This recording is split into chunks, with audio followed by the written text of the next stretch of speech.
lang ng ulan mga kapobre. Basang-basa na ako.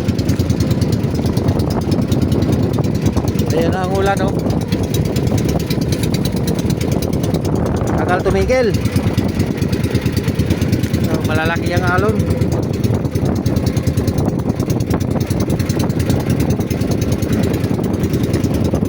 May nahuli na ako pusit. 4 na piraso pa lang. 4 na piraso, may 1 kilo na. Sana makadagdag pa ako dyan.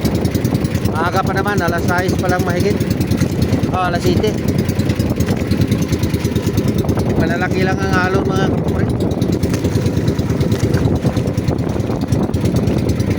Balik ako doon sa bandang laot kasi dito ako dinadala sa tabi. Malabo dito sa tabi. Yan, malinaw na dito. Pero doon pa ako sa unahan kasi malakas ang anod ko papunta sa tabi. Anod lang kasi ako. Kaya mag-video ako uli mamaya mga papubre pag ano. Hindi na umulan mo uli. Pero hindi na yata ito ulan kasi mainit na bandaro no. Video na lang ako pag punta na ako pa uwi. Thank you for watching.